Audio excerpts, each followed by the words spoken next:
Hi, hello, how are you? Amanda, Seint Artist. We're doing the basics, and we're doing the basics with the buff brush. Here's the deal with the buff brush. It's a full coverage brush. So if you don't like full coverage makeup, this is not your brush. If you like a good medium but mainly full, this is your brush. A lot of the other brushes, the 3D brush, detail brush, blush and bronzer brush, those are medium to full, medium coverage brushes. But this puppy, the denser the brush, the fuller the coverage. This is not your light coverage brush. All right, I'm going to get into this. These are my 4 colors. This is the basics. You want to try this makeup? You've been seeing a lot about it. You want to try it? Send me a color match picture. Makeup free, facing a window, a couple steps back. I'll send you the color matches and we'll customize a palette. I recommend starting with an 8 because then if you love it, you have this entire layer waiting for more. Okay, now here's what I got. My main highlight, which is like a foundation, and it's Athens. I'm using Sunlit as my brightening, which is like a concealer. Cedar is my contour. I love it. And Madrid, also love it, as my lip and my cheek. This is a great place to start. And the other nice thing is I don't have a lot of time today, and this is going to get me out of the door quick. So I'm going to start with the big end of the buff brush. Again, this is a dense brush. You're going to stipple and do not wipe into your tins. You'll pick up too much product, which is, again, putting too much on your face, which will create texture. Less is more. This is highly pigmented makeup. Okay, this is 80%. I'm just stippling this around just to spread it out.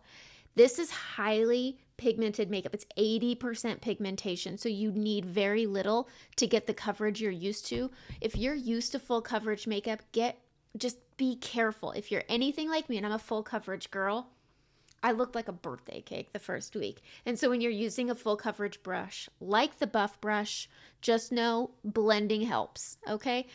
Again, if you can feel this on your face, you're wearing too much. If your hair is sticking to your face, you're wearing too much. If you can see texture and it looks thick, that's too much. So again, we're just going to stipple in, and it really, because it's so dense, it picks up very easily. So I have uneven skin tone, so I use this color only on the lower part of my face, and this just gives it balance and coverage. I have acne scarring, I've got hyperpigmentation, and just all around uneven skin tone just from maturity. I'm mature. I'm 43. My skin is maturing. My behavior, we're not super mature, but that's okay. I'm fun. I'm a good time. I mean, I have a good time with myself. I'm around myself all the time, and it's a good time. But again, we're just evening out the skin tone and just move it and stipple it. I recommend with this brush, stippling it. This presses into your skin. Lovely. It is lovely. I love it. All right, I've been using this makeup for 4 years. I've never used a solid company's makeup for 4 years ever. Good luck getting me to even use a second bottle of any company because I was always on to the next because I was always left with liking but wanting. I always liked my makeup, and then I tried Seint Makeup and I liked it more. All right, I'm on the small end. I'm going into my Sunlit, and I'm going to go right here in the middle. This is going to give me that brightening look, that concealer look. Your face is not one-dimensional, so we don't need to put our makeup on that way. So I'm just using my brightening to give the illusion of reflecting light right here. My Cupid's bow is just a pretty area, and it needs that little extra pop. My chin, I want some extra pop. And then the light naturally reflects right here. So let's just put our makeup on. Underblend, have that line. It's okay. And that's where I'm going to stop on the brightening. I'm going to do my under eyes very last. All right, the next color I'm going into is Cedar, my contour. I'm using the tip of the buff brush, and I'm going to bring that over here and over here. And I just sweep it across my forehead, pulling it into the hairline. I flick, but I pull it more towards the upper mid, and then I just blend it out. I love Cedar because it has a touch of warmth in it, and I'm not using bronzer today. All right, so we have this in. We can see the definition. All right, brightening, contour. I didn't put any of my foundation color Athens on here. I'm going to take this little end. I mean, I put brightening on it. It's on my face now. So I'm going to grab it, and we're just going to pull this up and out. This is bridging it, bringing it, marrying it, whatever you want to call it, blending it together. And that's a darn good looking forehead, all right? That's a good looking forehead. It's contoured, it's got balance, it's got even skin tone, dimension, all of it. All right, we're going in again, and I'm going to live on this edge over here. And I'm going to go right above my natural shadow. Pushing that up. This is just easy makeup. If you have a base idea of where things go, and your face already tells you where it goes, we have natural shadowing here, so we should probably put our shadow contour there. And you just push it around, find where you like it, and that's it. There's rules. I've heard there's rules based off of face shape. You know what I say to rules? Look at them. Look at the rules. Look at the guides. Try the placements. And then when you find one you like, who cares if you're a heart-shaped face and you're trying the diamond shape and you like it. If you like it, that's the rule. Put it where you want it, and that's the rule. Okay? This is easy makeup. It's all creams. They all work together. They're all formulated the same. Grabbing a little more, and I'm just going to chisel my jaw here. Now, I like this underblended. I want it to look kind of dirty because when I add my blush, it's going to blend it down some more. And then I run the risk of it looking like I didn't contour at all. What's the point of putting contour on if you're not going to see it? All right, I'm going to go in on the small end. I'm going to flip it to the pointy side. We're going to dip into that contour. I'm going to take this hair out. We're going to put that contour on the top side of the schnoz. I just baked a pie, so I'm all fired up because it looks really good. I'm not going to lie. I don't make my apple pie very often, but it's my husband's birthday, and he loves my apple pie. So I threw the dog a bone, and I made him a pie. It's better than running a 5K, which is what he'd rather me do. But who's got time for that? Not me. I barely had time for pie. But I'm all fired up because it turned out really pretty. And the last time I tried to make a pie, it did not turn out. It didn't even, it was just so bad. I learned so many good things, but it was just so bad. All right. So I drew the two lines on the top sides, and then I bridge it together.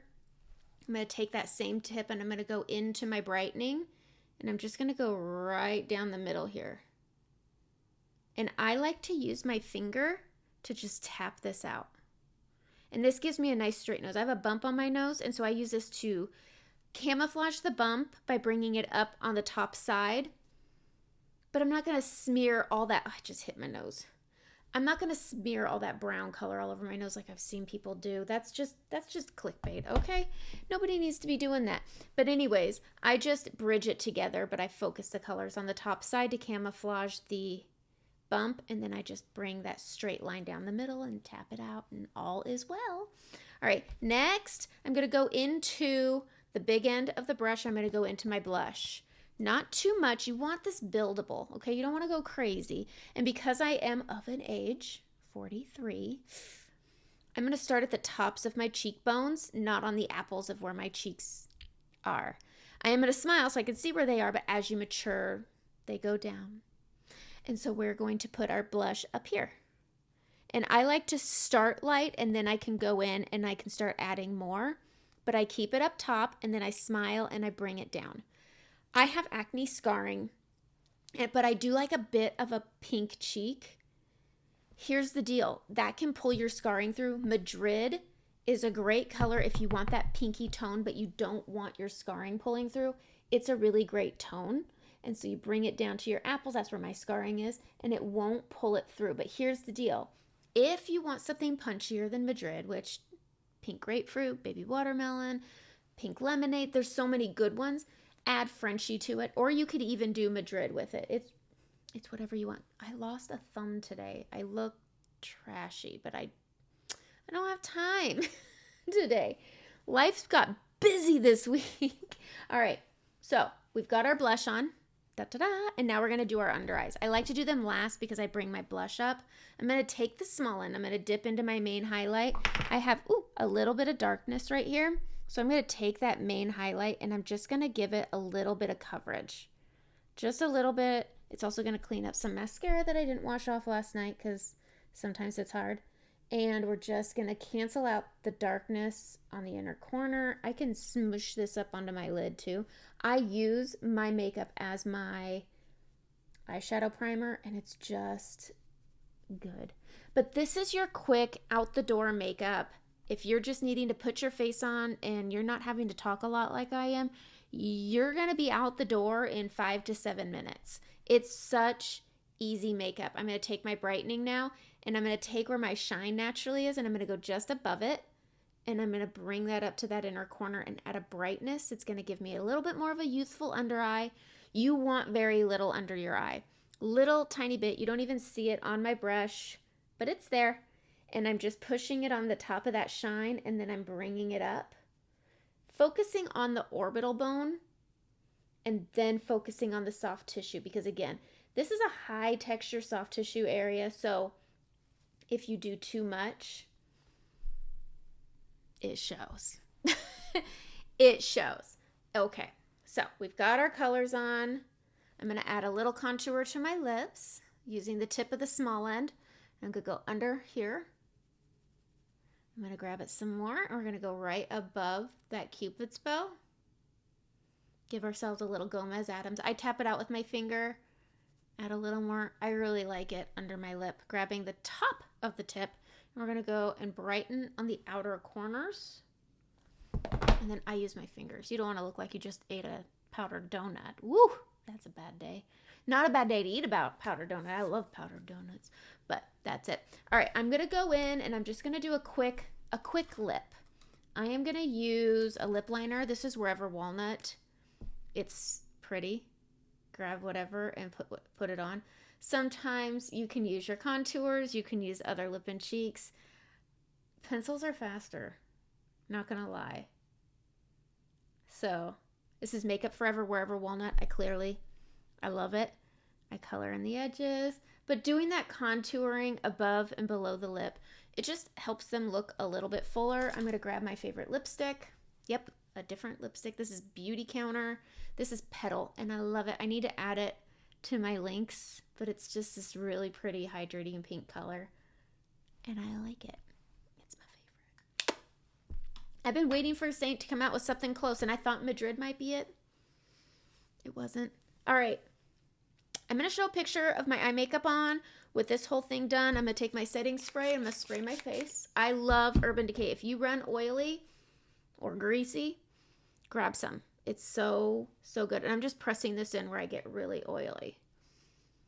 All right, that's it. Let's see how I do on my eye makeup. Have a great day.